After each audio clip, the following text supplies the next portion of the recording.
más bien no han habido brotes de cólera, que sería pues algo muy grave, ¿no? Que tuviéramos brotes de cólera. ¿Por qué? Porque pues se supone que la infraestructura de salud ha estado implementándose, ¿no? O sea, tenemos una red, o todos donde residimos, tenemos una red de agua potable. Y ese es el nombre de agua potable, es agua para consumo humano. Imagínense si esa agua no se clora, y sucede, porque nosotros a veces cuando vamos a alguna localidad verificamos que se clore el agua, llevamos un aparatito para medir la cloración del agua, y si no se está realizando, entonces vamos con la autoridad municipal y decimos, oiga, es necesario que se realice la cloración del agua. ¿Por qué? Porque así evitamos enfermedades diarreicas, hepatitis, enfermedades que se transmiten por el agua, por el consumo de agua contaminada. Entonces, por eso es importante esos procesos que nosotros vamos haciendo en vigilancia, ¿no? Y todo esto, pues tiene que ir evolucionando. Ha cambiado y bueno, vamos a entrar en las siguientes sesiones con la salud, los modelos de salud pública que hay. Y entonces vamos a poder ir determinando cómo estamos en nuestro país. Sí, Ana, ¿querías comentar algo? Sí, también me gustaría adjuntar que otro de las cosas que han contribuido a la salud pública ha sido también de cierta manera la regulación de todas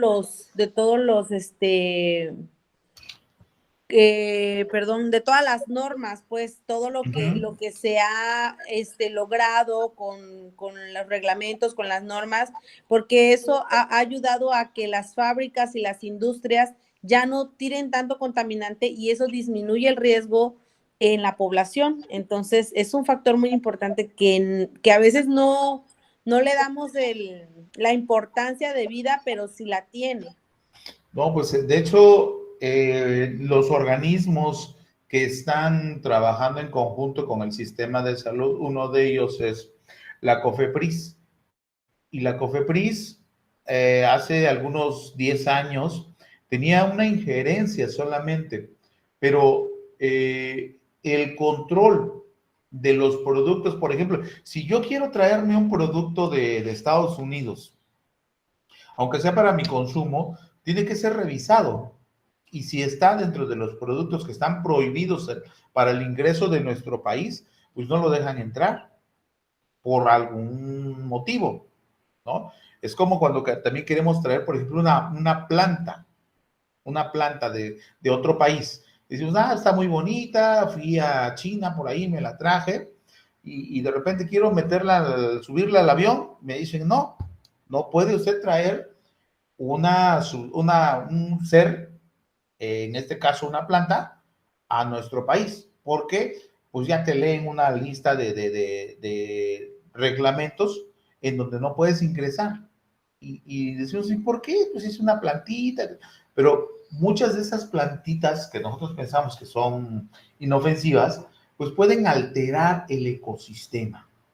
Esa es una de las causas por las cuales pues dicen, no, pues es que no puedes introducir ciertas sustancias, ¿no? Entonces hay un control, hay una vigilancia.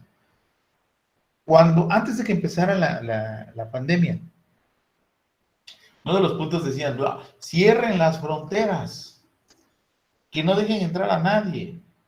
¿Por qué? Porque pues a lo mejor viene infectado. Pensábamos que era como establecer así como la muralla china, ¿no? Cierra todas las fronteras y que nadie entre y que nadie salga. Imagínense qué caos iba a organizarse, ¿no? ¿Por qué? Porque pues, hay personas que tienen necesidad de salir, de viajar, de establecer, ir a lugares en donde pues trabajan, o ir a visitar a sus familiares, o hacer alguna actividad. Entonces era casi imposible cerrar. Lo que sí podía hacer era fortalecer la vigilancia de las personas que pudieran ir entrando y saliendo. Si alguien venía enfermo, tenía que aislarse. Pero pues era complicado, ¿no? Porque pues la enfermedad tiene, como veíamos en la historia natural de la enfermedad, tiene un periodo de incubación. Y este periodo de incubación es, no sé si alguien recuerda cuando lo que mencionábamos del periodo de incubación. ¿Qué es el periodo de incubación? ¿Alguien me dice qué es el periodo de incubación? Es el, Sí, Ana. es que alzó Bueno, la mano la compañera Irene. Irene, sí, Irene, perdón. Había visto acá. Adelante, Irene. Se refiere como a la triada en el periodo prepatogénico. Está en el periodo prepatogénico. Pero, como su nombre lo dice, es un periodo. Ese periodo es el momento. Adelante, Ana, a ver si quieres comentar. A ver si le doy. Adelante, para Es el periodo en el que tarda digamos que la enfermedad en desarrollarse. Así es. Imagínense, yo estoy tomando un café, pero delante de una persona con el coronavirus. Esta persona está tosiendo, está enferma, yo no me ha dicho, no me he dado cuenta, pero ella está tosiendo. Hoy son a las 4:36 del día 31 de enero. Estoy frente a él y esta persona está tosiendo y yo pues estoy tomando mi café, pues no tengo el cubrebocas, no estoy protegido. Y terminamos y él se retira y yo también voy a la casa, sigo haciendo mis actividades, el día de mañana también, pero el día de mañana, como a mediodía, me habla y me dice, oye, ¿sabes qué? Discúlpame, salí positivo a coronavirus. Entonces digo, ay, caray, ¿sabes qué? Híjoles, pues estuve ayer contigo y estuvimos hablando cerca, pero yo no tengo síntomas, pero muy probablemente él ya me transmitió el virus por la nariz o por la boca, por las secreciones. Ya se introdujo ese virus a mi organismo, pero no estoy teniendo enfermedad, no estoy desarrollando síntomas, no tengo nada, no siento nada. Y entonces espero mañana, pasado mañana, o sea, hoy es lunes, martes, miércoles, jueves, viernes.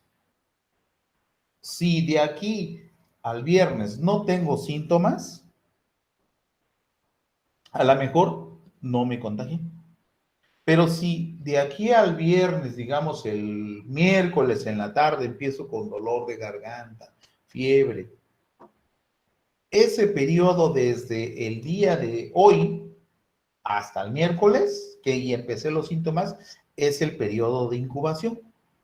Es el periodo en el que entra en contacto la persona con el agente infeccioso y termina hasta cuando el paciente presenta síntomas. El día miércoles, entonces, en la mañana, amanecí con dolor de garganta, con escurrimiento nasal, ya presenté síntomas, ya rebasé el horizonte clínico. Entonces, el periodo de incubación es aquel periodo en el que el individuo entra en contacto con el agente hasta que desarrolla síntomas. Y es variable, depende de la enfermedad, ¿no? Entonces, para que quede claro qué es el periodo de incubación. El periodo de incubación, como su nombre nos dice, es un periodo, es tiempo. Tiempo en el que la persona entró en contacto con el agente y hasta que empezó a desarrollar la enfermedad. Cuando el momento en el que yo dije, ya me está ardiendo la garganta, ya estoy empezando a toser, estoy empezando a tener escurrimiento nasal, hasta ahí dijimos, ¿sabes qué? Aquí se acabó el periodo de incubación y ahora empieza la evolución de la enfermedad. ¿Sí queda claro? Entonces, varía ese periodo de incubación. Les comentaba un ejemplo la vez pasada también, la semana pasada, en el que unas personas consumieron alimentos, los consumieron en la tarde, como a las 2, 3, 4 de la tarde, fue una comida, y como a las 10 de la noche empezaron a presentar evacuaciones diarreicas, vómito, calentura, fiebre, ¿no? Entonces dije, no, pues, ¿a qué horas consumieron los alimentos? A tal hora. ¿Y a qué horas empezaron los síntomas? A tal hora. Ok. Por periodo de incubación se trata seguramente de una intoxicación alimentaria. La toxina que puede ocasionar puede ser estafilococo, puede ser alguna bacteria de las que conozco que el periodo de incubación es de esas horas. Entonces el periodo de incubación me sirve muchísimo porque voy a saber cómo puedo tener ese periodo para poder determinar cuál es el agente infeccioso. Si yo dijera, no, pues es que no tuvieron nada, pasó un día, 2 días, 3 días, y empezaron a manifestar pacientes que empezaron a llegarme con dolor abdominal, tenesmo es cuando quieren ir al baño y no pueden hacer del baño. Se sienten inflamados, dicen, no, pues siento como que tengo mucho aire en la barriga, dicen los señores, ¿no? Y de repente, pues, ¿sabe qué? Como un poquito y se me quita el hambre. Pero al ratito me vuelve a dar hambre. Y voy al baño y hago por poquitos, dice. Pero me quedo con ganas de seguir haciendo del baño. Ah, digo, pues entonces, ¿sabe qué? Pues muy probable. ¿De qué color hace usted del baño? No, pues cambia de color, como amarillo. De repente empecé a hacer como verde y después otra vez como amarillo. A veces sale un poquito de líquido, pero lo que sí tengo es bastante aire. Ah, ok. Por la relación con la patología o con la enfermedad, yo pienso, no, pues es una amibiasis intestinal, le voy a dar metronidazol, o si puedo, le hago un estudio de coprológico, que mande un poquito de excremento, que lo lleve al laboratorio para que lo analicen. Y en el laboratorio pues lo van a analizar y a lo mejor me van a decir, hay trofozoitos o hay quistes de entameo histolítica. Entonces digo, no, pues es una amibiasis intestinal. ¿Dónde la pudo agarrar? Pues en cualquier lugar donde consumió alimentos que estaban contaminados. Y entonces, pero el periodo de incubación, ¿cuánto fue? Fue largo. Y entonces cuando hacemos una literatura, leemos algún documento de alguna enfermedad, siempre o casi siempre viene periodo de incubación.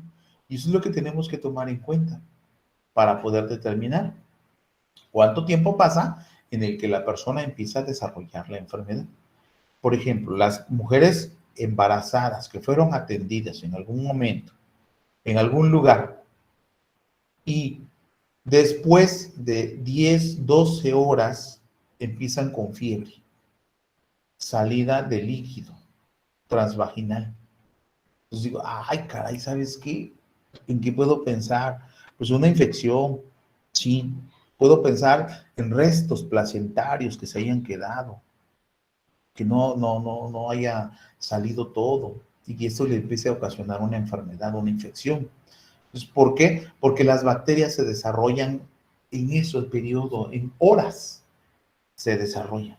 Entonces, y los síntomas, pues es fiebre, escalofríos, dolor, ¿no? Entonces, son características de una infección. Entonces, tengo que relacionar eso con lo que estoy identificando, ¿no? Entonces, esa parte es muy importante para poder determinar y poder encontrar el origen de esas enfermedades.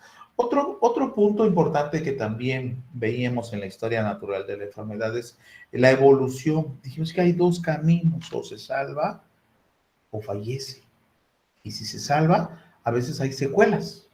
Y entonces ahí entra la prevención terciaria. Prevención primaria, prevención secundaria y prevención terciaria.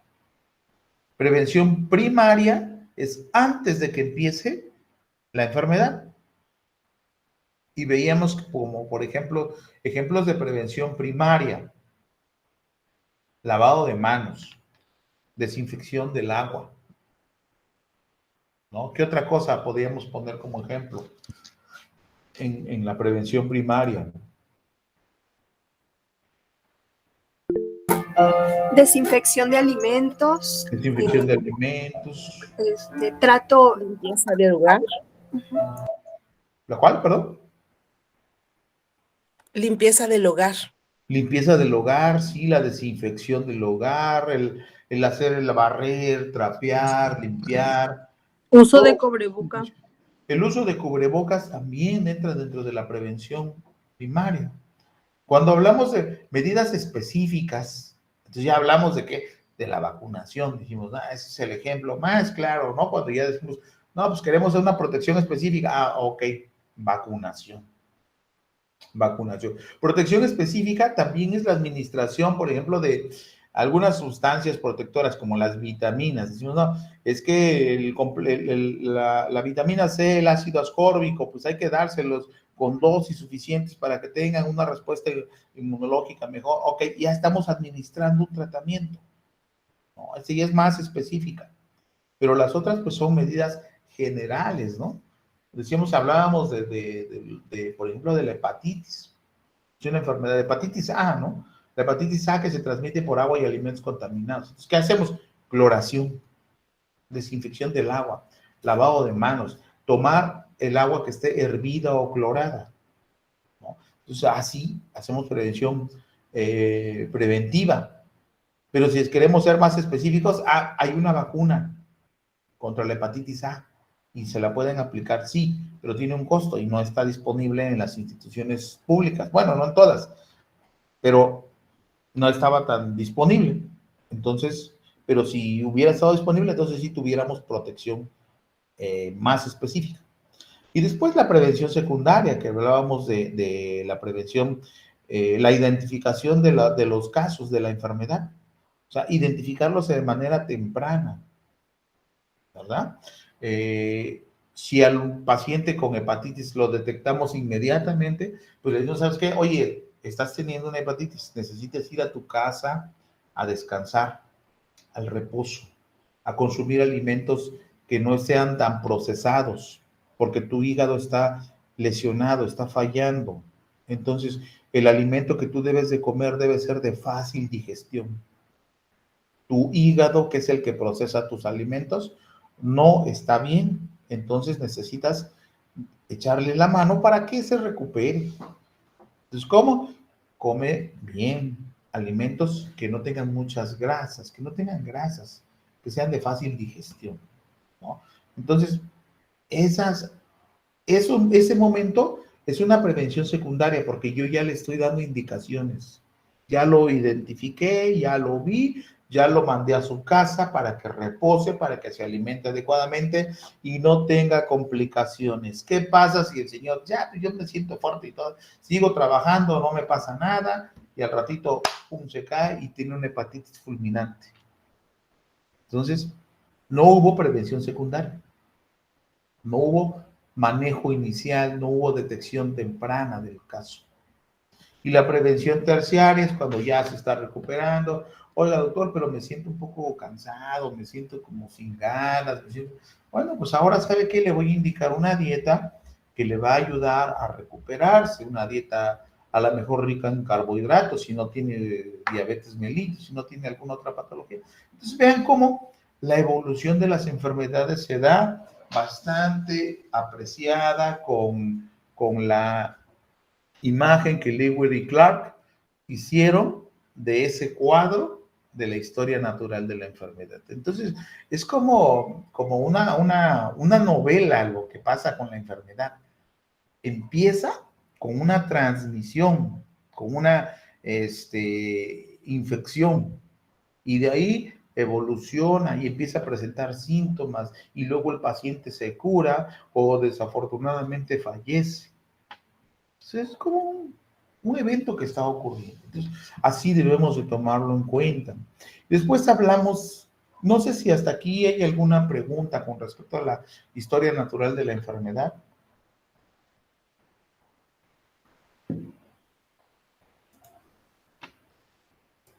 Bueno, entonces,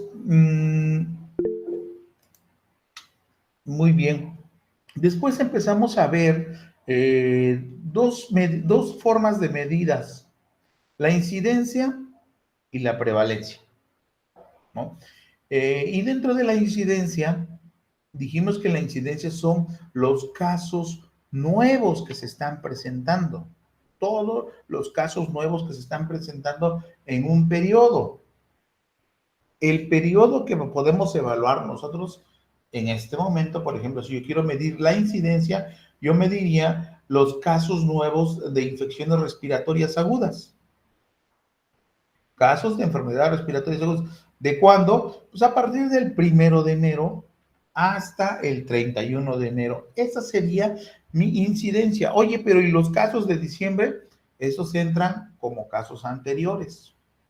Entonces, si hay casos nuevos, se llama incidencia, en un periodo del 1 de enero al 31 de enero. Y luego veíamos que también el otro concepto de prevalencia nos dice que son los casos anteriores más los nuevos, o sea, lo que se va sumando y acumulando. Y había una fórmula que estábamos aplicando, que es una fórmula estandarizada, podemos decir, que es X sobre Y por una constante. A veces la constante va cambiando porque tiene sus nomenclaturas, tiene sus reglas, ¿no? En el caso de la incidencia, pues es el número de casos sobre la población multiplicada por una constante, por 10,000, por 10,000 o por 100,000, ¿verdad? Y en el caso de la prevalencia, pues se suman todos esos casos entre una población que está establecida, ¿no? Una población que conocemos en este momento. Técnicamente diríamos, es la población que está exactamente a la mitad de ese periodo. Oye, pero ¿cómo no puedo decirle, oye, a ver, párense todos, vamos a contar cuántos estamos en este momento? No es posible, ¿no? Entonces tenemos que inferir qué población hay. Entonces tomamos la población del conteo, del censo, y tomamos todos los casos que han sido enfermos en ese momento. Entonces eso calculamos una prevalencia. No hicimos ese ejercicio, pero más adelante, cuando ya apliquemos epidemiología, vamos a realizar esos cálculos. Y calculamos la letalidad, recordando que la letalidad son los enfermos por una enfermedad divididos entre el total de enfermos de la misma enfermedad. Entonces, hablábamos de COVID y decíamos, los casos de COVID hubieron defunciones, eso es el denominador, que es el X, sobre Y, que es la población enferma, multiplicada siempre por 100. En el caso de la letalidad, siempre es por 100. Entonces, esos eran los ejemplos que estábamos revisando, ¿verdad? Para poder analizar algunos datos de lo que teníamos en nuestros conceptos. Entonces, eran puntos que, bueno, estábamos revisando y que en algún momento, pues, estábamos analizando esa información. Y bueno, revisando un poco más de la información que teníamos, hablando sobre las estadísticas en salud. Sí, Nadia, ¿hay algún comentario?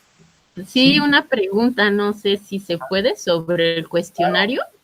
Sí. Me quedé con la duda de una pregunta que decía sobre la importancia, o no recuerdo textualmente cómo era, pero de facilitar la interpretación. Así decía esa pregunta.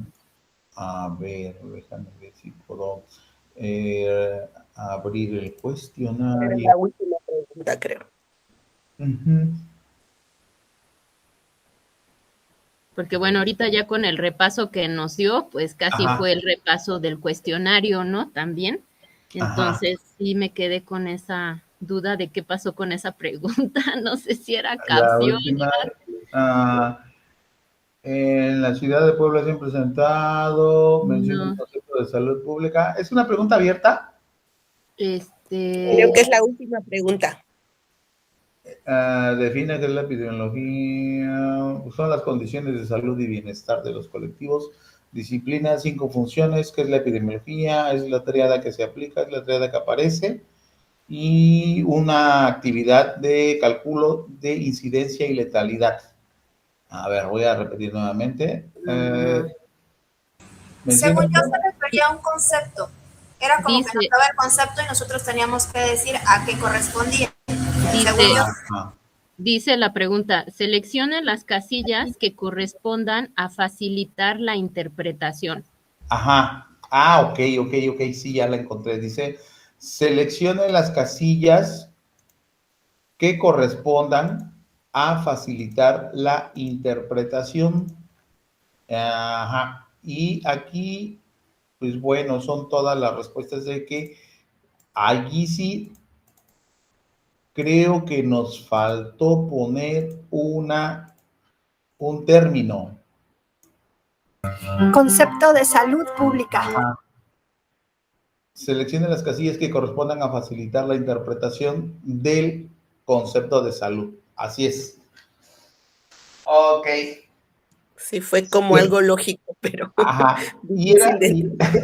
Exactamente. Y es que estaba como la interpretación del cuestionario va una tras otra acá, pero cuando la presentan en el cuestionario quedan revueltas las preguntas, por eso ya no encontraron la hilación de la pregunta anterior, que era la salud. Pero Y por eso me imagino que tuvieron alguna situación ahí.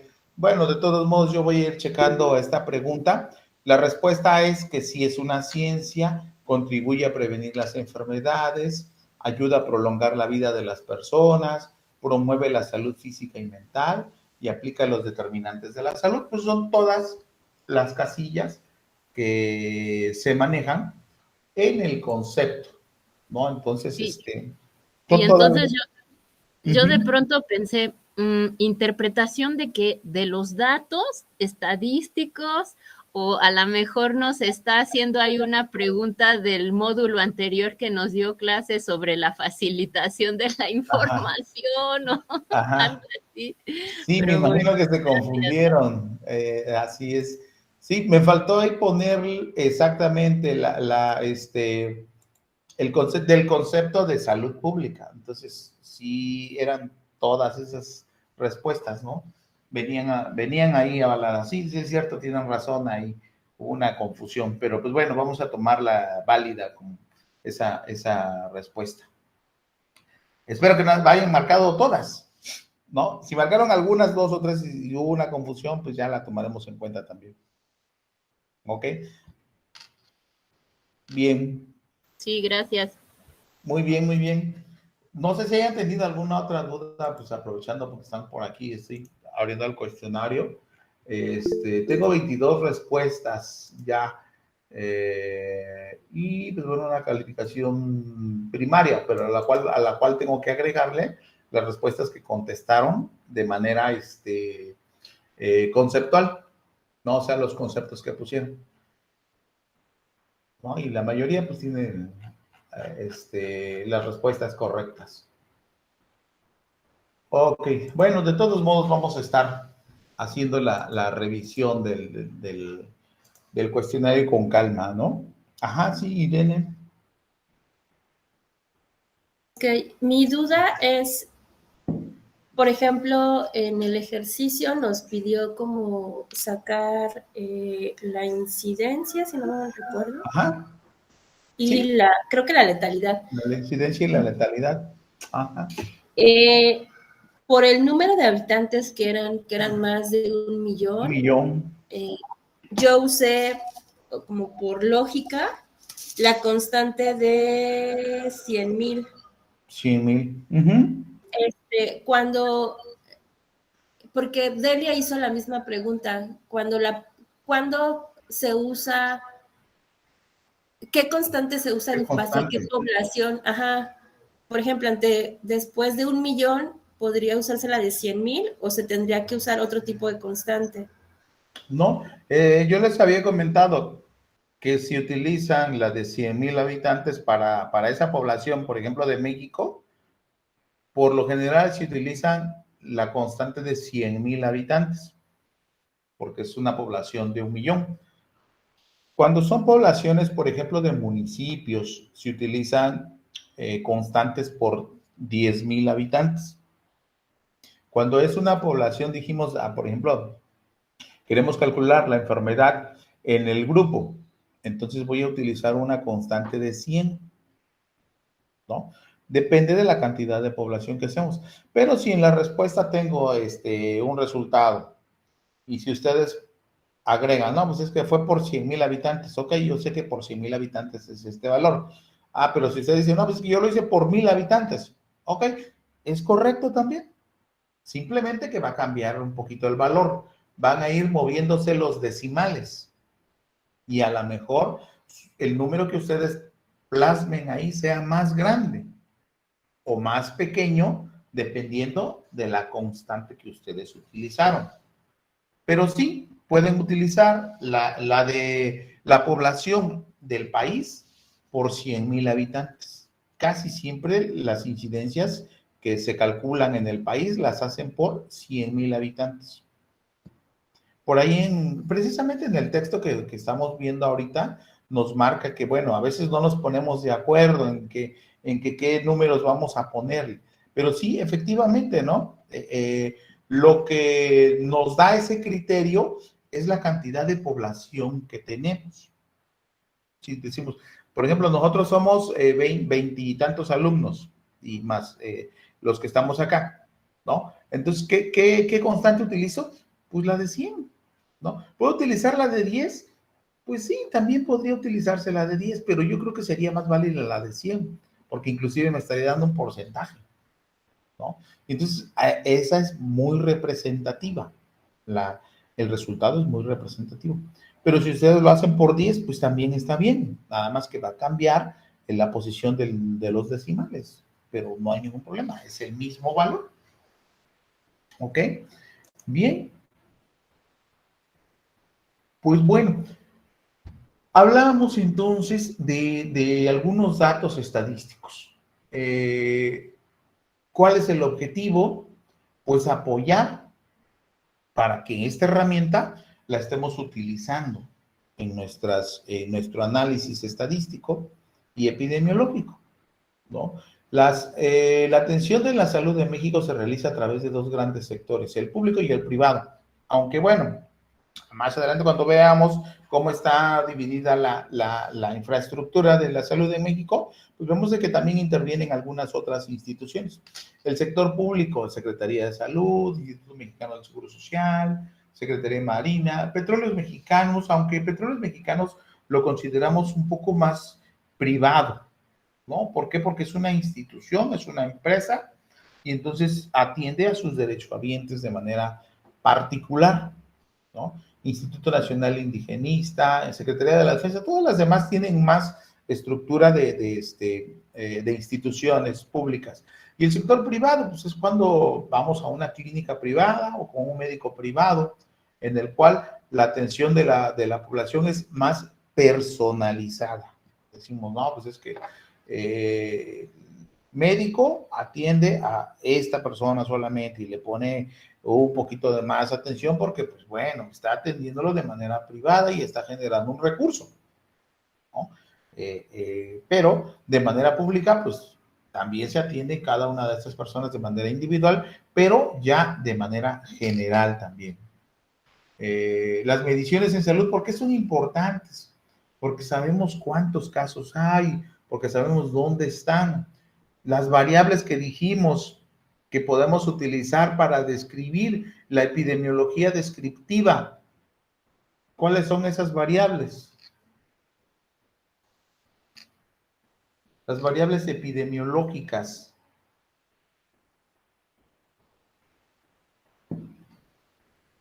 ¿Cuáles son esas variables epidemiológicas? No la triada ecológica, las variables epidemiológicas.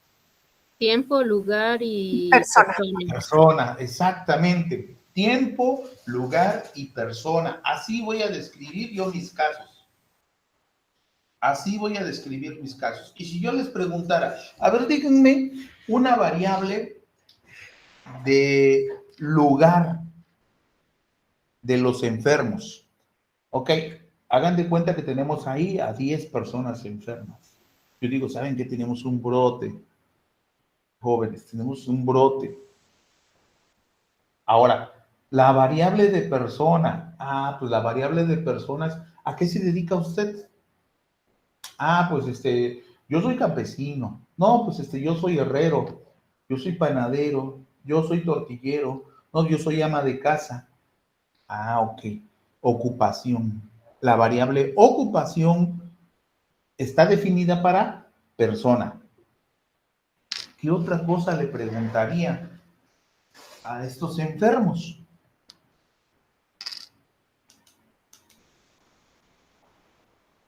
Adelante, Carlos. La edad. Edad, exacto. Es una variable también de persona. ¿Por qué? Porque él tiene 60 años. El otro tiene 25 años. El otro tiene 30 años. Ok.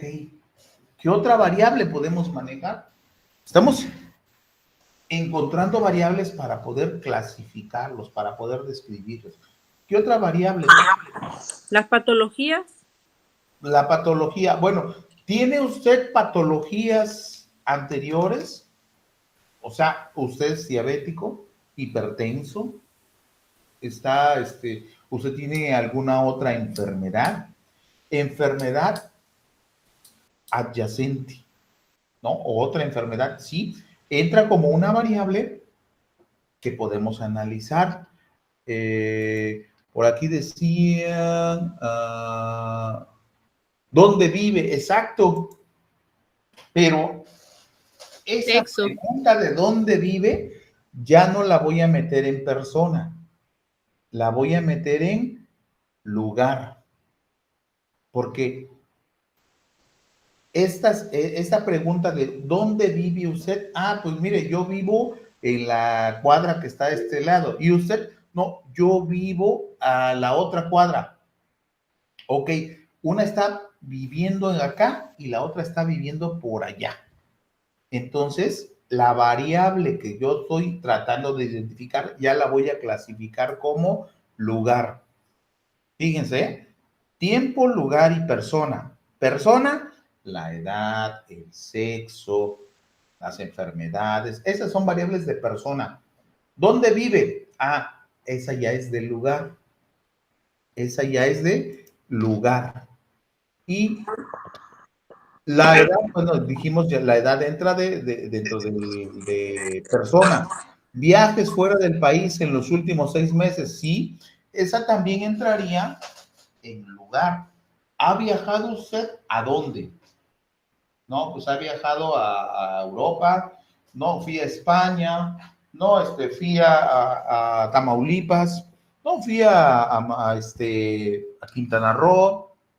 No, pues yo fui a la Ciudad de México y regresé. Entonces, estamos ubicando una variable de lugar. Tipo de alimentación sería una variable de persona, ¿no? ¿Qué tipo de alimentación tiene? Pues nosotros podemos clasificarla como buena, mala o normal o mediana, ¿no? Según los criterios que podíamos ir encontrando. ¿Podría entrar en el lugar también? Sí, exactamente, ¿no? Viajes hacia dónde ha estado, dónde vive o dónde ha vivido. Ahí sí voy a clasificarla como lugar. Y nos falta la variable de tiempo. ¿Cómo puedo entrarle a trabajar con la variable de tiempo? ¿Qué preguntas le tengo que hacer? ¿Cuándo comenzó con síntomas? Esa es la variable más importante para poder conocer cómo empezó todo. ¿Cuándo empezó la enfermedad? ¿Cuándo empezó el dolor de garganta? Ah, miércoles en la mañana cuando amaneció. Miércoles en la mañana, ok. ¿Y usted? No, pues yo empecé el martes. Ah, usted empezó antes. ¿Y usted? No, yo empecé el jueves. Ok. Vamos clasificándole fecha de inicio de síntomas. Esa es una variable de tiempo. Y como variable de tiempo, pues entonces la estamos clasificando como una característica de tiempo. Entonces, ¿qué otra variable de tiempo podríamos poner?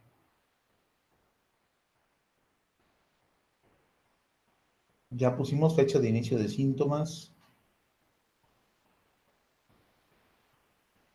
¿Cuándo podemos? Hola, soy Delia.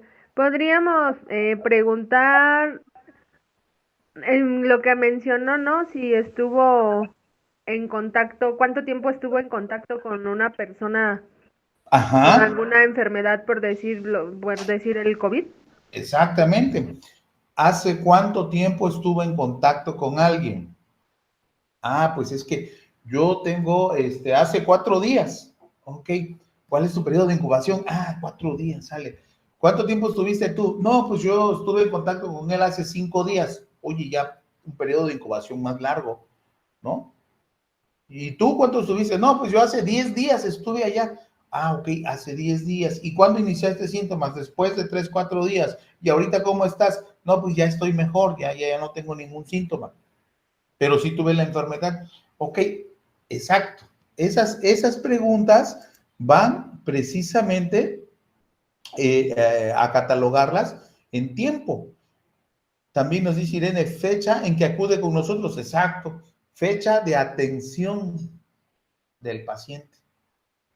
¿Sí? Entonces, ok. Fecha de atención del paciente. Bien, Rosa. Fecha de atención del paciente. ¿Con qué personas ha convivido desde que inició con síntomas? Sí, sus contactos se llaman. Decimos, a ver, cuando empezamos a evaluar, ¿usted inició hoy? Sí. ¿Con quiénes estuvo en contacto ayer? Ah, pues ayer vino a visitarme una comadre, un compadre, estuve con él platicando. Ok, ese es su contacto. De la fecha, el tiempo, un día antes.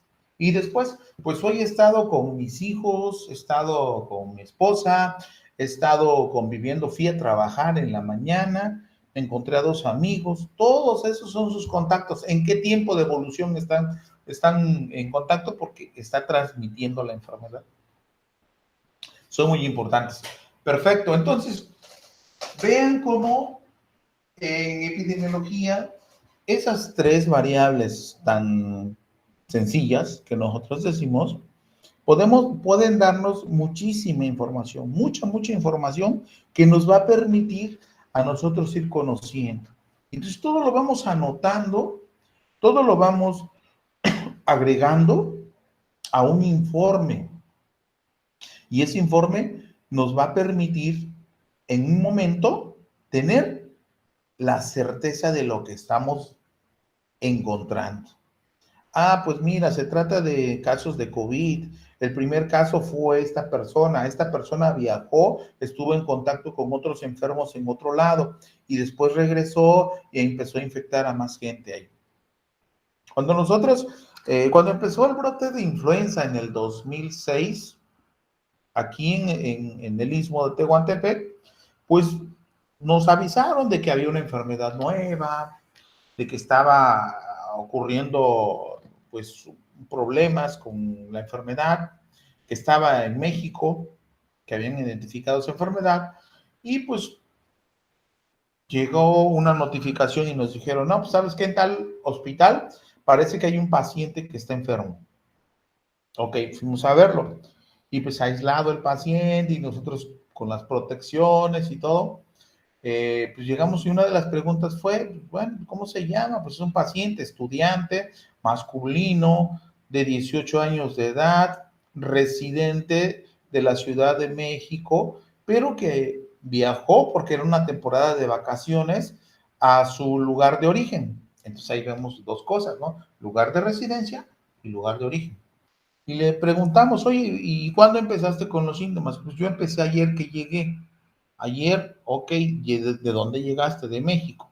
Pero pasé a Cuernavaca y ahí estuve un día en una alberca donde había muchas personas que estaban con tos, yo veía que estaban tosiendo, pero pues no lo tomamos en cuenta, de ahí nos venimos hacia el lugar de origen, y ayer que llegué, pues ya me sentía mal. Antes dijimos, el periodo de incubación fue de tanto. La enfermedad es característica de influenza. ¿Qué es lo que procede? Pues darle tratamiento. En ese momento, pues se le daba tratamiento con oseltamivir, que es un tratamiento que se les da a los pacientes con influenza en las primeras 48 horas, que eso es diferente a lo de coronavirus. En coronavirus no podemos administrar esos tratamientos, que no funcionan, pero en influenza sí. Y entonces se le dio el tratamiento, el paciente evolucionó bien, se curó y se fue a su casa, pero había viajado en un autobús. O sea, se trasladó de su lugar de residencia a su lugar de origen en un autobús cerrado, sin protecciones. O sea, él venía tosiendo, pues no pensó en que se pudiera transmitir. Pues, ¿qué fue lo que pasó? Pues en el autobús venía mucha gente. A la siguiente semana ya teníamos 20, 30 casos en esa localidad, a donde llegó el autobús. Y empezamos a preguntar que si tenían alguna relación. Y sí, efectivamente, la relación es que o estuvieron en contacto con alguien que viajó en el autobús o habían viajado en el autobús. ¿Cuál fue el mecanismo de transmisión? Aérea. ¿En dónde se infectaron? Dentro del autobús. Y presentaron síntomas en un periodo de incubación compatible con la enfermedad. Entonces dijimos, el brote inició aquí. El caso índice fue la persona que venía enferma. ¿Dónde adquirió la enfermedad? La adquirió en esa localidad en donde estuvo él, y después presentó la enfermedad ya en la localidad. Y entonces así encontramos las respuestas de nuestros brotes. Entonces, por eso es importante cuando nos dice acá, la medición en salud es importante tomar en cuenta que hay que cuantificar la salud y la enfermedad. Existen diversas medidas para describir globalmente la salud de las poblaciones, y las condiciones de salud de la población no se miden adecuadamente en muchas partes del mundo, y esta falta de información es problemática para los epidemiólogos. Cuando nos dicen, oiga doctor, le reporto este paciente, ok, se trata de un paciente femenino de 14 años de edad, ¿cuándo inició los síntomas? Pues eso no le pregunté. Ay, digo, no, pues es que eso es lo que tenemos que investigar, ¿no? Y si me dicen, pues es que, bueno, ya no puedo investigar, pero ahorita me dicen que ya hay un montón de casos. O sea, un montón, ¿cuántos son? No, para mí un montón, pues pueden ser 2, o pueden ser 5, o pueden ser 100. No, entonces tenemos que ser muy, muy técnicos en esos puntos, en esos criterios, para poder tener bien los datos y poder hacer un buen estudio. Ajá, sí, Vanessa, adelante. Gracias, Sí. profesor. Es que aquí, pues yo ando movida desde que empezamos la clase la semana pasada, Uh-huh. pues porque el tema es tan actual, ¿no? Uh-huh. Y entonces ahorita sí ya no me aguanto las ganas de preguntarle, Uh-huh. doctor Carlos, ¿usted qué opina, no? Justo ahorita que estamos en este punto en el que los datos que se generan en una pandemia, pues son trascendentales para la toma de decisiones, ¿no? Y cómo lo estamos viendo en nuestro país, qué criticados estamos siendo por la manera en que se manejan las cosas. Y bueno, matizarlo ahí entre políticas, ¿no? Cuando esto es tan técnico, ¿usted qué opina? Pues sí, efectivamente tenemos una situación que se ha estado viviendo en otros países, ¿no? Y es algo que, bueno, les voy a compartir una presentación. Bueno, no es una presentación, es un informe técnico que ahorita ustedes lo pueden encontrar en las páginas de la Dirección General de Epidemiología. Y nos dice claramente qué es lo que ha estado sucediendo con los datos o con los casos. A ver, aquí está. Vamos a compartirlo. Ahí va. Y solamente así vamos a poder irle entendiendo cómo está la situación, ¿no? Porque muchas veces decimos, no, pues es que sí, hay muchos casos. Ok. Los gráficos nos dan la oportunidad de poderlos describir y de poder decir qué es lo que pasa. Bueno, vemos aquí en esta imagen un gráfico de barras. Vemos una ola, primera ola, esto es del mundo, ¿eh? Otra ola, 2 olas, 3 olas y la cuarta ola. Esto sucede en el mundo. Entonces, ¿qué es lo que nos dice? Que hay transmisión de la enfermedad de manera que de repente sube y luego descienden los casos. Lo que decía Vanessa, bueno, ¿cómo vemos este evento? Pues actualmente vemos que es una enfermedad mucho más transmisible que la que estuvo ocurriendo en meses pasados y en años pasados. ¿Sí? O sea, nada más con ver esta curva que subió tantísimo en el mes de enero, diciembre y enero, pues nos dice, ¿sabes qué? Pues oye, la enfermedad se empezó a ir para arriba. Exacto. La enfermedad empezó a subir.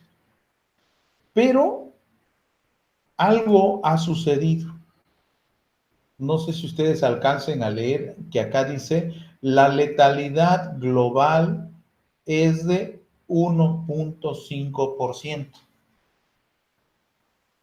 ¿Qué significa eso?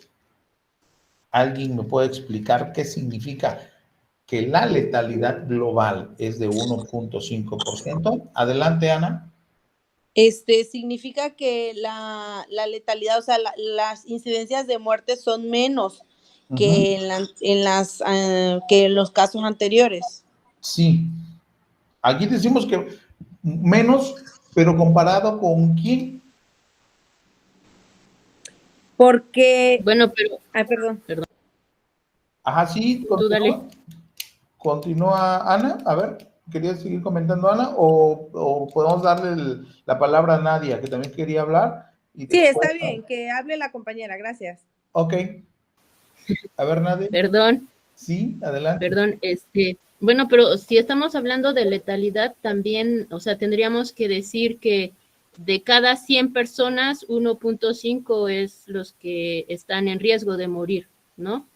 Ajá, pero no sería de 100 personas, sería de 100 enfermos. Exacto, como ya comentó aquí Carla, me parece. Ajá, sí. Hay 1.5 de cada 100 enfermos de COVID. Eso quiere decir que si 100 se enfermaron, 1.5 están muriendo o tienen el riesgo de morir. ¿Sí? ¿Sí se entiende? Sí, maestro. Eso quiere decir, la letalidad de hace unos meses estaba entre 3, 2, 2.5, después bajó a 2 en el mundo, ¿eh?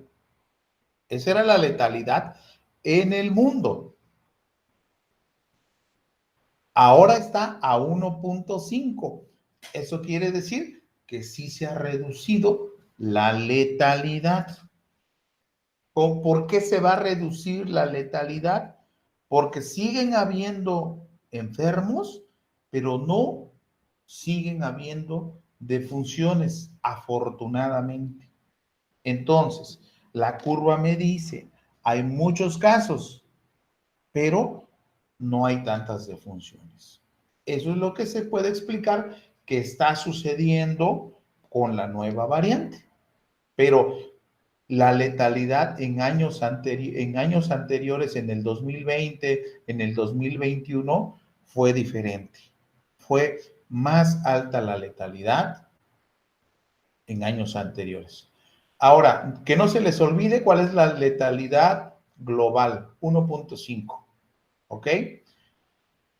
Vámonos hacia abajo y entonces aquí vemos los casos de México. Dice, se han confirmado 4.930.069 totales y 305.893 defunciones. Saquen su calculadora y díganme cuál es la letalidad en México.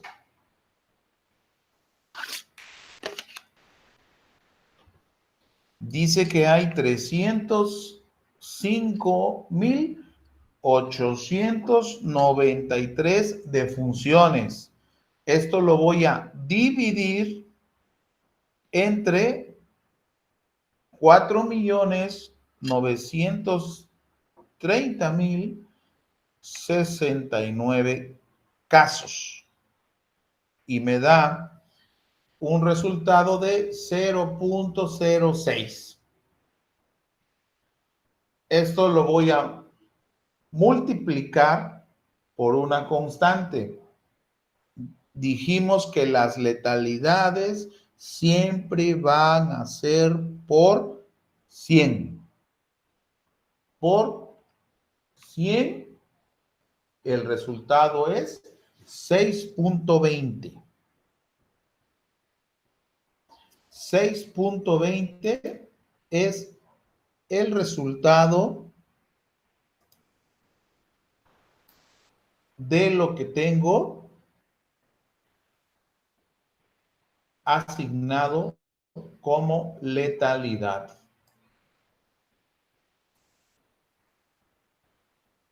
A ver, deja usar esta pizarra.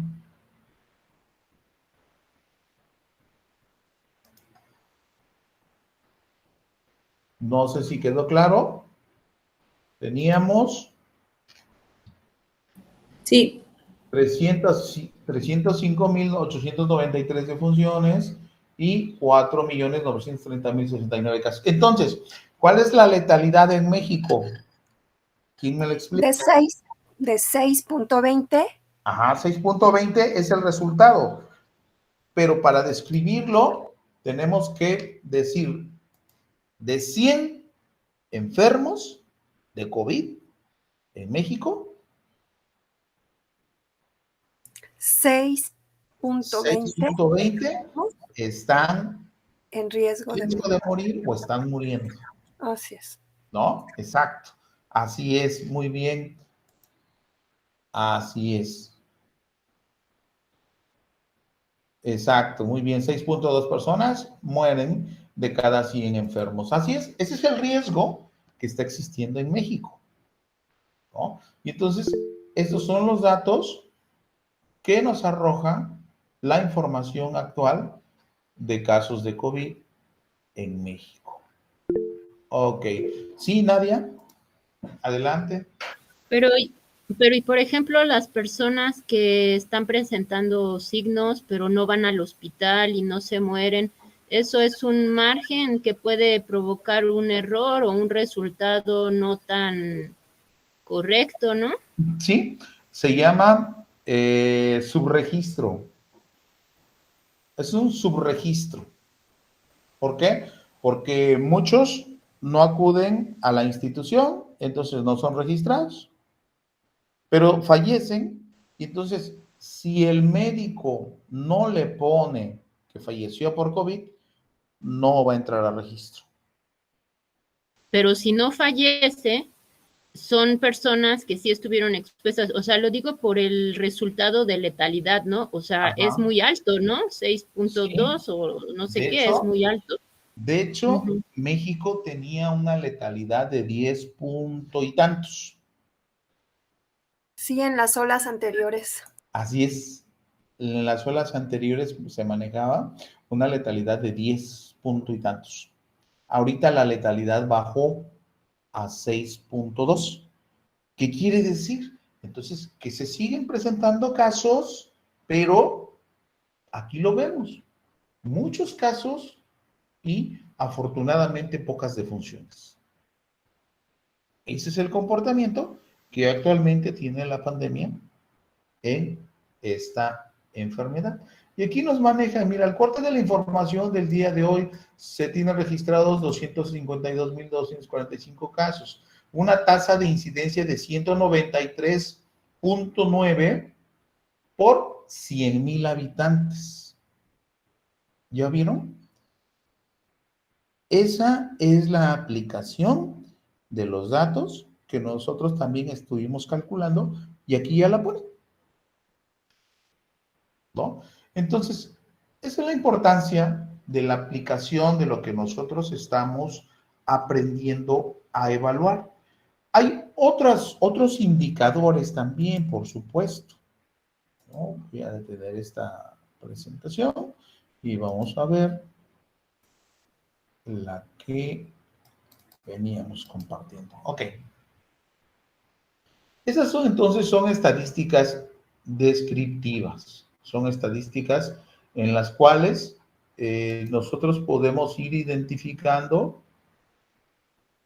los puntos más importantes de lo que vamos indagando. Ok, no sé si alguien había levantado la mano, creo que ya no alcancé a revisar. Pero bueno, entonces, tenemos estas estadísticas descriptivas. Las estadísticas descriptivas es una rama de la estadística que recopila, organiza, resume y describe información cuantitativa. Como su nombre lo dice, la estadística solamente describe lo que está pasando. Y aquí nos dice algo interesante, sin realizar inferencias. O sea, no, en la estadística descriptiva, que así se divide en descriptiva e inferencial. Conocemos entonces a la estadística, que es descriptiva e inferencial. La estadística descriptiva, entonces, describe la información cuantitativa relacionada con individuos, grupos, series de hechos, entre otros. Tiene como objetivo analizar los datos por sí mismos, sin realizar inferencias o generalizaciones. Tampoco generaliza a partir de los mismos datos. Esa es la diferencia. Y la estadística inferencial es así, nos dice, ¿saben qué? Yo infiero que va a suceder esto. Yo, con los datos que tengo, pronostico que van a seguir subiendo. Pues, no, pues, por ejemplo, si digo yo ahorita, no, pues es que pronostico que van a seguir subiendo los casos. Pues sí, van a seguir subiendo. ¿Hasta qué punto? Pues hasta que se acaben los susceptibles. ¿Quién es susceptible? Pues todo aquel que pueda enfermarse. Ah, ok. ¿Quiénes se pueden enfermar? Ahorita, todos. Pero va a llegar un punto máximo. Ese punto máximo que nosotros podemos encontrar, ¿cómo se llama el punto máximo que nosotros podemos identificar? El punto máximo se llama ACME. Ese punto máximo es el pico de la curva. Ese pico máximo se llama ACME. Y es cuando la transmisión alcanza su nivel más alto. ¿Qué sucede ahí en ese momento? Que ya la mayoría de la gente empezó a enfermarse. Y ahora el virus ya no puede transmitirse tan rápidamente porque ya se enfermó.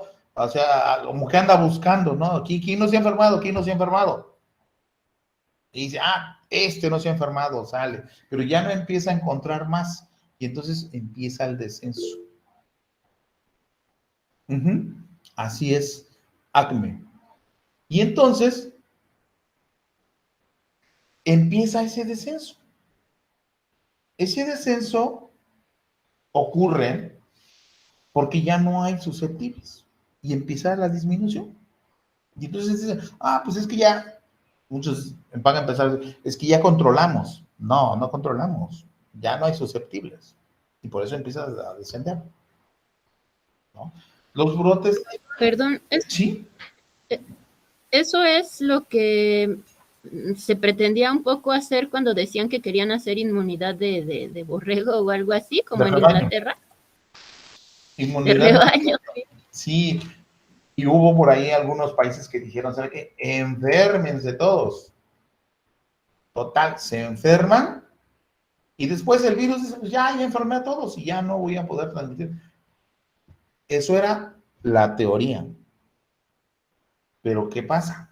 Si se enferman todos al mismo tiempo, no hay posibilidad de atenderlos a los que se están complicando. Y entonces es un problema muy, muy fuerte. Sí, Irene. Pero lo hizo, o sea, países que tenían un sistema de salud que sí podían responder ante ello. México sería como, bueno, usted lo sabe mejor que nosotros. Sí, sí, desafortunadamente hay momentos en los que se tienen que tomar decisiones. Una de las decisiones que se decían es que no se puede, no podemos enfermarnos todos. Y lo que se trató de hacer, bueno, es empezar a restringir la salida, las movilidades y todos esos puntos. Y pues la historia nos va a decir realmente qué es lo que está pasando, ¿no? Porque sí, lo que sí teníamos que hacer era siempre protegernos. Sabíamos cómo era la transmisión, sabíamos cómo se estaba presentando, entonces se estaba describiendo. Y todos los días se describen esas características, esos datos. Todos los días se está mostrando cómo va evolucionando la enfermedad. Pero también, por eso la epidemiología toma un papel importante, porque si describes adecuadamente los datos y los analizas y puedes presentar inferencias, pues entonces eso va a permitir la toma de decisiones. Y eso es un punto muy importante que se tiene que estar desarrollando con la enfermedad. Y pues con muchas enfermedades que puedan estar sucediendo. Por ejemplo, ahorita hay un auge importante de tratar de controlar la hepatitis C. Y entonces se le está invirtiendo a la hepatitis C.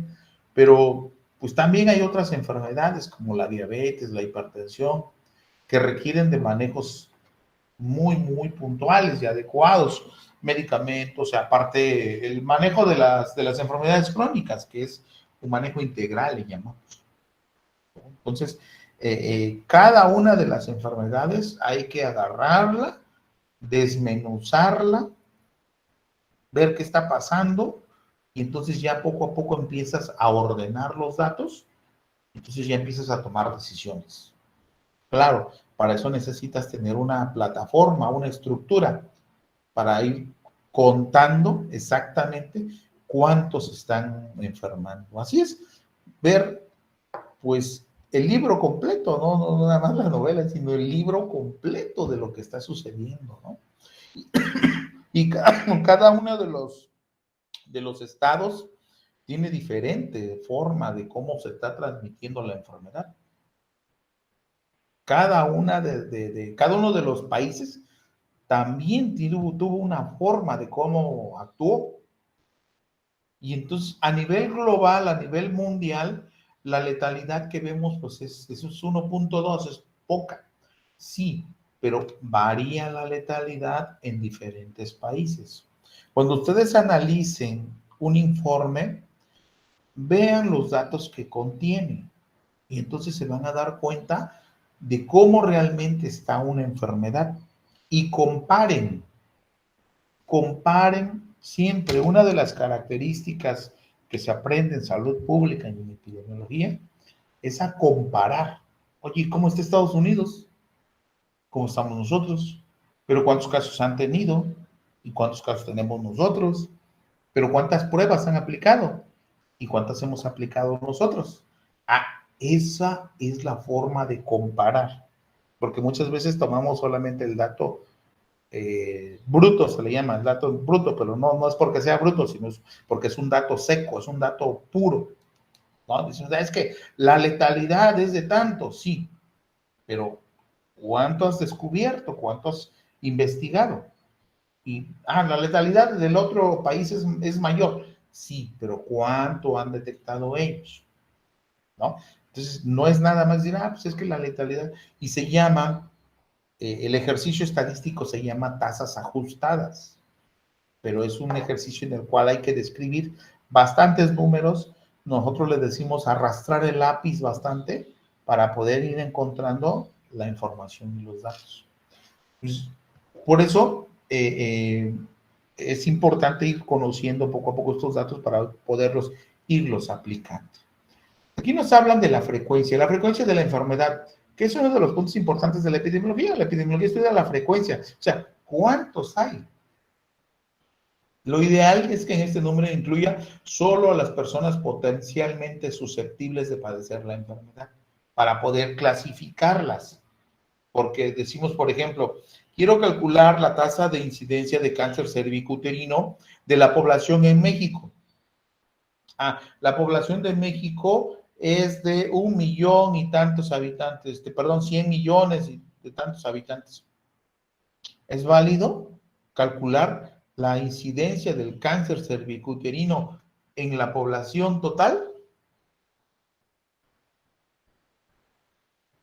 ¿Qué dicen? No. ¿Por qué? Porque solo es una enfermedad que le da a las mujeres, entonces hay que cortarlo a mujeres, Exacto. ¿no? Pues sí, solamente la incidencia va a ser en los susceptibles, y los susceptibles son, si estamos hablando de cáncer cérvico-uterino, los hombres no tenemos útero. Entonces, no vas a poder medirlo en esta parte, ¿no? Es como decimos, el cáncer de próstata. Quiero saber la incidencia del cáncer de próstata. Ok, pues entonces nada más vas a tomar a los masculinos, ¿no?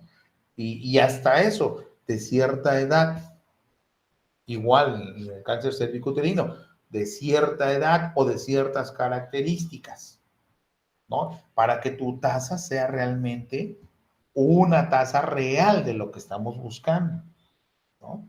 Entonces, vean cómo las enfermedades dependen de los susceptibles que puedan estar teniendo.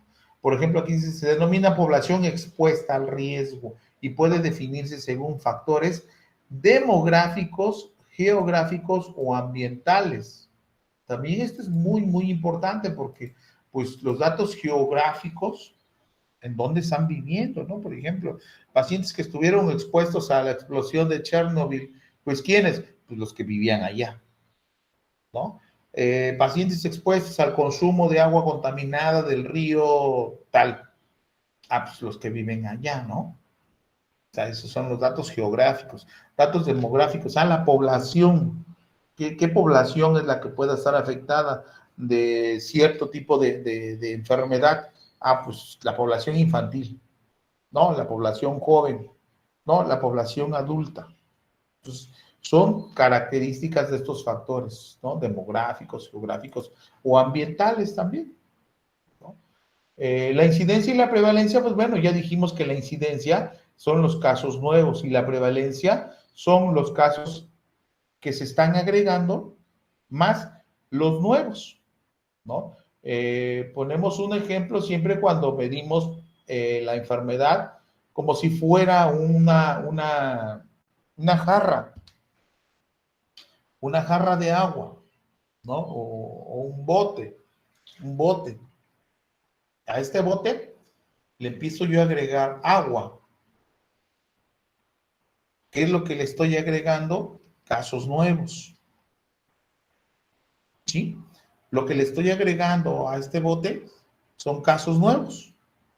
Pero aquí adentro hay ya una cantidad de agua. Esta cantidad de agua que hay es la prevalencia. ¿Por qué? Porque hay casos nuevos más los anteriores. Y el agua que le estoy agregando es la incidencia. Y por supuesto, aquí le voy a hacer un agujerito y se van a ir fugando la letalidad y la mortalidad. Y entonces, este bote o esta jarra está en constante movimiento, ¿no? Agregando casos nuevos, la prevalencia va cambiando.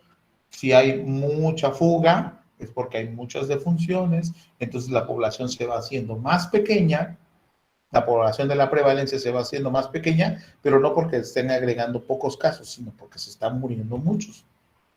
Entonces, todo esto lo vamos identificando en algún momento en el que tenemos este cálculo de tasas de incidencia y de prevalencia. Entonces, por aquí nos aparece la fórmula. Entonces, aquí tenemos X sobre Y por nuestra constante.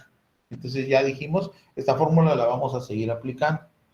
Algo de que nos habla de acá es la tasa de ataque. La tasa de ataque es una medición de cómo está afectando una enfermedad a una población específica. Yo podría decir, a ver aquí, imaginémonos a cuántos de nosotros ya nos dio coronavirus. Levanten la mano si alguien desafortunadamente ha sufrido coronavirus. ¿Nadie se ha enfermado? 1, 2, 3, 4. 4. Ok. Bueno, vamos a ver. Son 5, profe. 5. Ok. 5 personas enfermas. Digamos que de repente pues, nos empezamos a... Ah, yo también me expuse por ahí con el trabajo, pero bueno. Y actualmente, ¿cuántos estamos? 15 más 15, ¿verdad? 15 asistentes. Entonces, lo que voy a hacer es calcular la tasa de ataque. Entonces, voy a poner a las personas enfermas en el numerador. Son 6 entre de 15. Y la tasa de ataque, así como la letalidad, también se va a multiplicar por 100. ¿Cuál sería la tasa de ataque en nuestro grupo en este momento? 6 entre de 15.40 por 100 es igual a 40.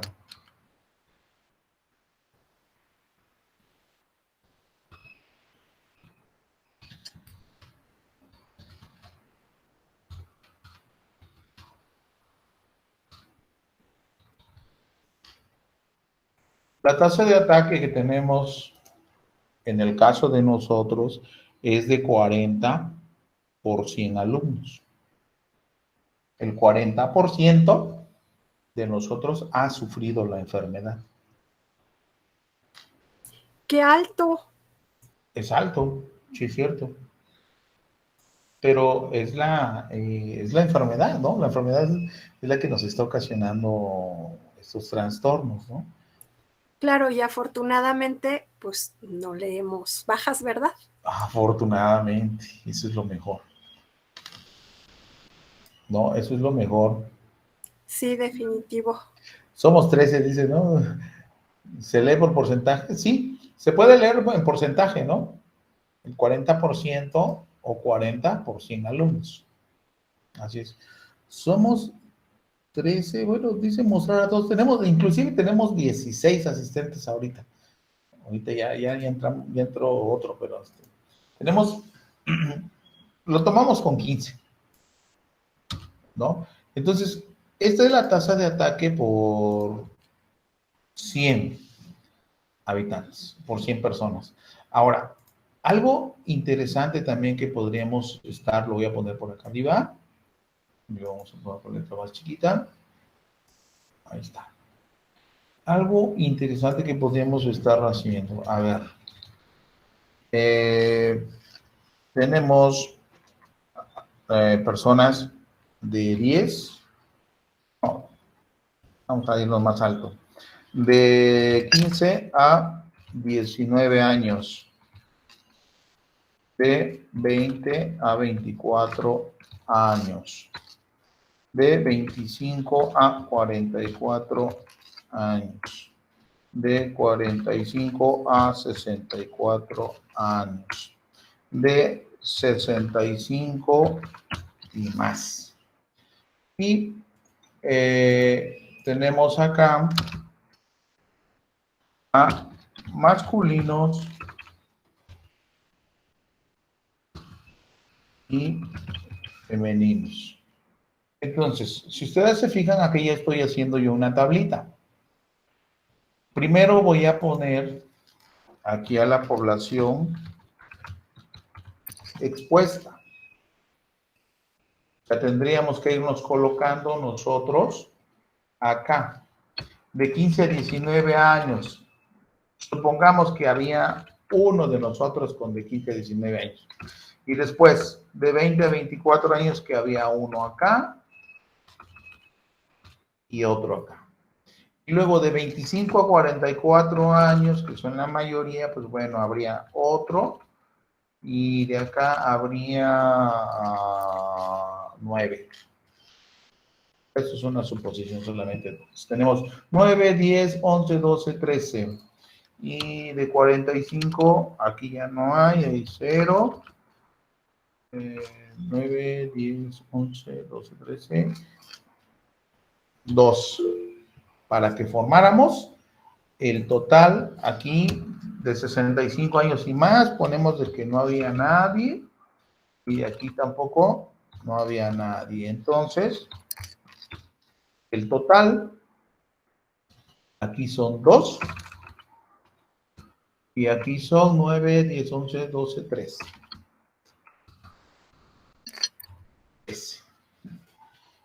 ¿Qué es lo que estoy haciendo? Colocando mis datos en un orden. Este orden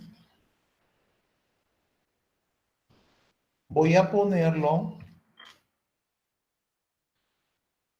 Esta tablita que yo acabo de hacer aquí es la que voy a comparar de quienes se han enfermado. Y entonces voy a poder calcular una tasa de los que se han enfermado entre los que aún no se han enfermado. Población enferma. A ver, ahora lo voy a pasar para acá. Y esto lo voy a poner enfrente. Entonces, imagínense que de estas personas que estuvieron expuestas, el que se enfermó fue uno de acá, perdón, otro de acá se enfermaron 5, este no se enfermó, no eran 4, ¿verdad? Entonces acá nada más son 2, 0, 0,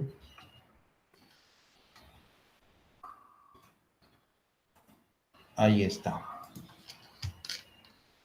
Uno de los que se enfermó fue un masculino. Y de aquí los que se enfermaron fueron 3.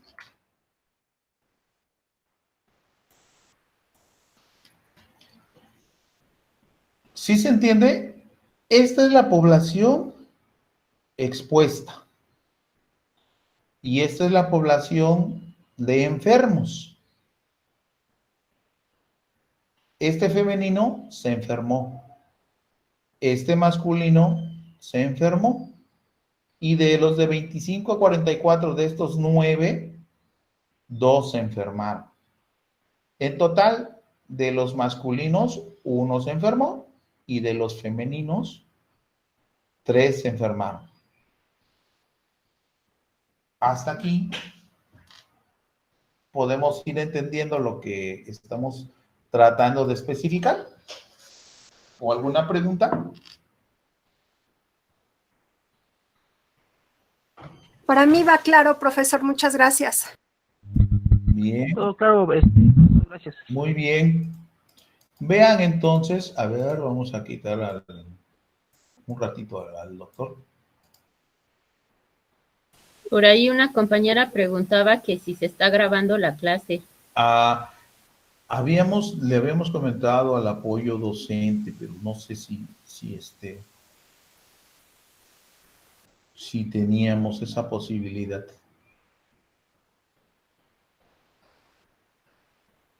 Bueno, si no, tenemos que repetir aquí el tema.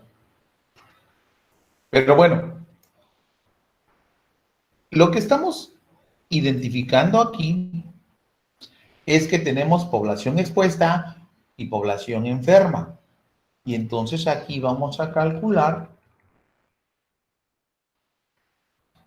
la tasa de ataque. La tasa de ataque, entonces, tendremos que calcular y dividir lo que hicimos acá arriba con cada uno de los grupos. Aquí tengo un susceptible entre un enfermo. Entonces sería 1 entre de 1 por 100. La tasa de ataque en ellos se eleva a 100. ¿Sí? ¿Qué fue lo que hice? Un femenino entre un femenino enfermo entre un susceptible es igual a 100. Aquí tengo un enfermo entre un susceptible, entonces va a ser igual a 100.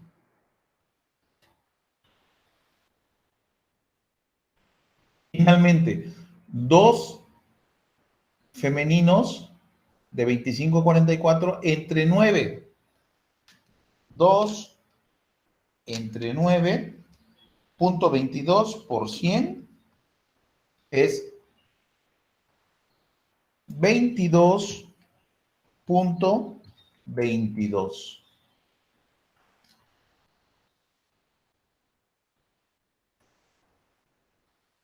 Hasta aquí, ¿alguna pregunta? Voy a quitar estos celitos para que no nos causen.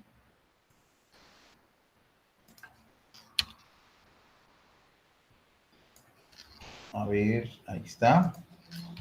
Entonces, la tasa de ataque de femeninos de 15 a 19 años es de 100. ¿Qué quiere decir?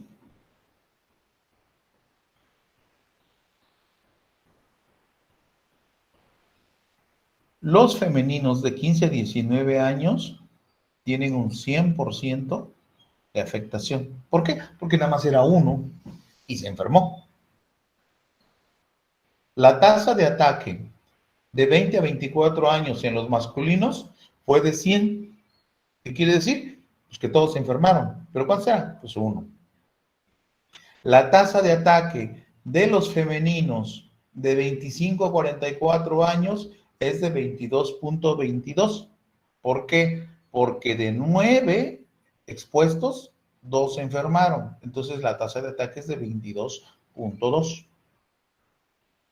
La tasa de ataque de los masculinos en total, ¿cuánto es?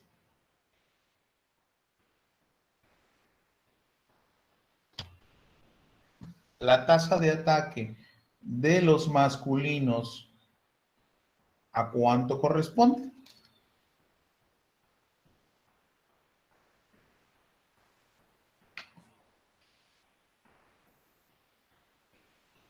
¿Qué dicen?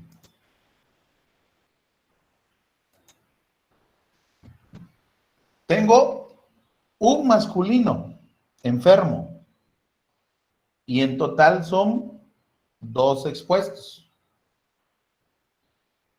1 entre de 2 por 100 es igual a 50 o 50%. Y aquí tuve 3 enfermos entre de 13.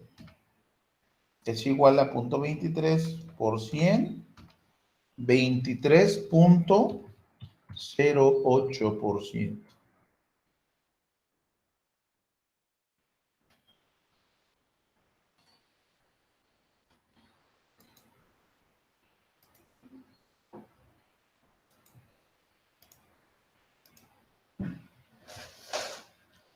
Lo cual, el resultado de una tasa de ataque es para los masculinos el 50%, para los femeninos el 23.08%. ¿Por qué? Pues había más femeninos, ¿no? ¿Cuál es el grupo etario más afectado? Pues son 2 grupos, tanto el de masculinos y femeninos de 15 a 19 y de 20 a 24. Y esto aquí nos dice la diapositiva. Por ejemplo, en un brote de toxoinfección alimentaria puede calcularse la tasa de ataque por cada tipo de comida que se consumió. Entonces, podemos acá, en lugar de años, podemos ponerle la comida que se estuvo sirviendo. La clase pasada decíamos pastel, pollo, agua de Jamaica, etcétera, etcétera. Entonces, ahí vamos encontrando cuál es el que más se afectó. Y luego se comparan estas tasas para identificar la fuente de infección. ¿Quién es el que resultó más afectado? Ah, pues el pollo. Ah, no, el pastel. ¿No? Entonces, eso es lo que nosotros estamos encontrando cuando calculamos una tasa de ataque. Vean cómo, aquí lo hice rapidito para poder ir encontrando, por ejemplo, en los grupos etarios. ¿Quiénes se afectaron más? Me preguntarían, ¿los masculinos o los femeninos? No, pues los masculinos. ¿Por qué? Porque eran más poquitos. ¿No? Pobrecitos, eran 2 nada más y de los 2 uno se enfermó, pues el 50%. En cambio, de los femeninos, pues eran 13. De ellos se enfermaron 3. Entonces, ¿qué quiere decir? El 23.08% se enfermaron. De cada 100 femeninos expuestos, 23% se enfermaron. Esa es la respuesta. ¿Ok? La incidencia acumulada. Bueno, la incidencia acumulada más bien nos va dando el número de personas que contraen la enfermedad durante un periodo determinado. Bueno, y tomamos en cuenta al denominador, al número de personas de la población expuesta que no padecen la enfermedad al inicio del periodo del estudio, o sea, a los sanos. ¿Cómo le voy a hacer? Pues a la población total le quito a los enfermos y esa va a ser la población de mi denominador. ¿Por qué puse esa población? Ah, porque ya quité a los que estaban expuestos. ¿No? Entonces, esa es la incidencia acumulada. La letalidad, pues ya vimos cómo calculamos la letalidad, ¿verdad? Número de casos de funciones sobre el número de casos diagnosticados de la enfermedad en el mismo periodo. Y después relacionamos estas enfermedades, estas características. Y vamos utilizando entonces los conceptos de causa, riesgo y causalidad. Para relacionar estos puntos de la causalidad, encontramos algunas definiciones, como son: ¿qué ocasionó que se enfermaran? ¿Cuál es la causa de la enfermedad en el caso de COVID? ¿Qué es lo que hace que se enferme la gente? El virus. El virus. Tenemos un agente infeccioso. Y si yo preguntara, ¿cuál es la causa de la enfermedad de la diabetes mellitus?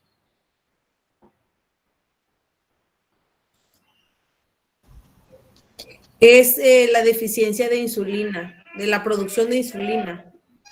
Ajá, podría decirse, es uno de los problemas. O podría ser que la ingesta de glucosa no es, ¿cómo lo explico? Balanceada. Exactamente con la producción de insulina. Ok. ¿Qué nos dice Delia?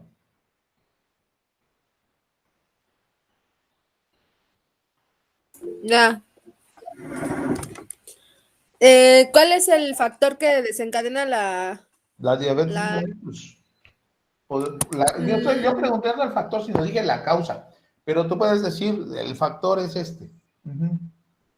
el factor? Pues considero que, bueno, como antecedente heredofamiliar puede ser que traiga una carga genética de diabetes Ok, o que pues su mala alimentación. bueno, hablamos y lo voy a ir anotando acá. A ver, a ver acá. Voy a ir anotando lo que ustedes están comentando. Uno me dijeron, la falta de insulina. Acá, falta de insulina. Después me dijeron el desequilibrio, es equilibrio en la alimentación. Ajá, y ahorita, ¿qué más me dijeron? Aquí tengo uno. La carga genética, dijo la compañera. La carga genética, ajá. Ajá, ok, la carga genética. Por ahí tenía otras manos. Irene. Al ser una enfermedad metabólica, pues es multicausal. Ya han habido como múltiples estudios donde hablan que la carga genética sí, pero no. Inclusive se hicieron estudios con gemelos y uno sí era y no era. Entonces, pues sí, es multicausal. Ok. Ajá. Bueno, lo último que leí. Sí, bien. Flor, ¿qué dice Flor? Pues como dice la compañera, es un tanto multicausal, ¿no? Es el sedentarismo. Ajá, ok, ya por ahí me está poniendo Sobrepeso. También, sedentarismo. Ajá, sobrepeso. Una ingesta inadecuada de carbohidratos. Ajá, entonces esto sería desequilibrio en la alimentación también. ¿Sí? Así es. Eso, desequilibrio en la alimentación. Entonces, aquí estamos encontrando esto. Ok, muchas causas, lo vamos a pasar para acá abajo. Ok, esto que estamos analizando juntos es precisamente ese concepto de causalidad. Porque muchas veces pensamos, bueno, es que la enfermedad, decía la población en un cierto momento, es que yo tuve un susto y a raíz de ese susto me cayó el azúcar. No, así nos dice la población a veces. Es que a raíz de ese susto me cayó el azúcar. Entonces, sí es cierto. Pues el susto. Sí, pero ya tenía un problema de la insulina que no la estaba produciendo adecuadamente. Comía mucho. Sus papás eran diabéticos. Su papá y su mamá. No hace ejercicio. Está gordito. Tiene muchas causas. Entonces, ¿cuál es la causa? Como decía su compañera, es muchas causas. Entonces, una multicausalidad. Todo junto se reúne y entonces a eso le llamamos multicausalidad. Y a estos puntos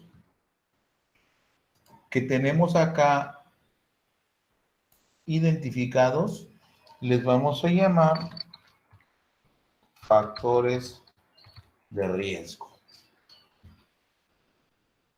Factores de riesgo. Y entonces me llega el paciente y dice, oiga doctor, ¿sabe que yo no quiero ser diabético? Yo no quiero ser diabético. ¿Cómo le hago? ¿Sabe qué? Necesita usted alimentarse adecuadamente. Sus papás tienen una carga genética, tienen antecedentes, sí, entonces hay que cuidarse más. Haga ejercicio, controle su peso. Y le agregaría yo, pues hay que desestresarse, hay que hacer su actividad. ¿Para qué? Elimine esos factores de riesgo. Y si eliminamos estos factores de riesgo, pues no se va a presentar la enfermedad o vamos a retrasar la enfermedad.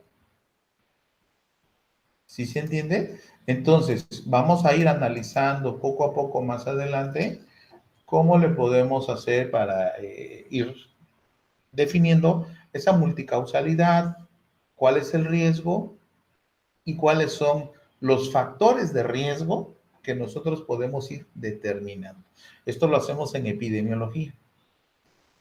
La población se está enfermando de COVID.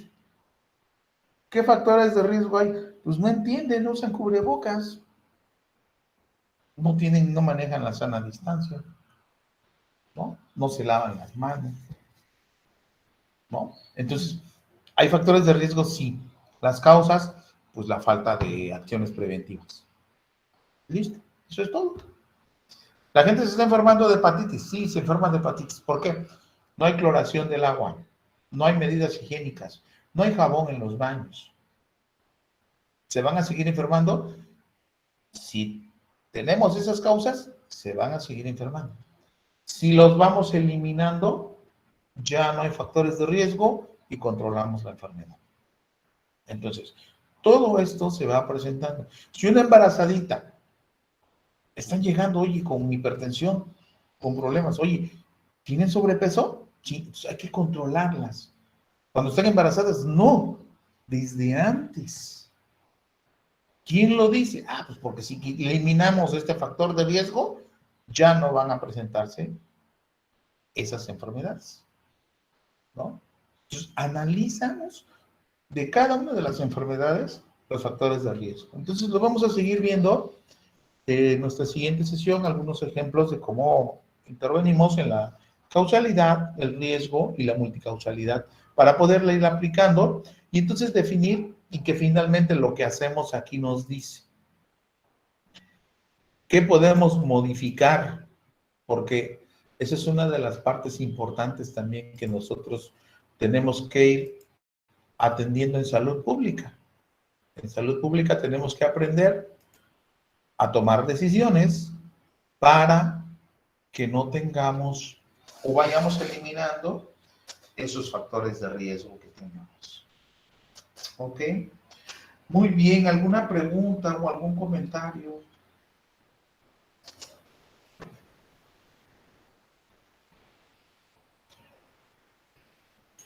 Por ahora, de mi parte, no. Gracias, profe. Muy bien. Pues... Yo tampoco, profe. Muchas gracias porque siento que nos está explicando así como con manzanitas todo y estamos entendiendo bien. Qué bueno. Es que bueno que sí estamos en la sintonía. Esta parte, pues es... digo, como les dije, pues es para nosotros que todos los días estamos viendo estas situaciones, se nos hace interesante y cuando vemos que tenemos más población sensible, o sea, que está sensibilizándose, es de gran ayuda para poder controlar las enfermedades. Sí, adelante, Irene. No, mil gracias, doctor, por cómo nos está enseñando y como muy entendible. Gracias. Muy bien. Pues vamos a dejarlo hasta aquí el día de hoy. Si, pues bueno, hay dudas en la siguiente sesión, podemos entrarle todavía más ir a más adelante, ir subsanando las situaciones. Voy a checar lo de la grabación. Si no, de todos modos, pues bueno, las dudas que surjan, las vamos a estar sacando adelante. ¿Ok? Y pues no se cohiban, pregunten todo lo que pues, podamos entenderlo. Si no me lo sé, pues lo vamos a buscar, ¿no? Y pues de eso se trata, de ir saliendo adelante y de que podamos entender lo mejor que se pueda. ¿Vale? Sí, Nadia, adelante. Bueno, ya ahí en el chat, lo de apoyo ya contestó que sí se grabó. Ah, perfecto. Y entonces a mí ya no me quedó claro cuándo vamos a tener las 3 horas.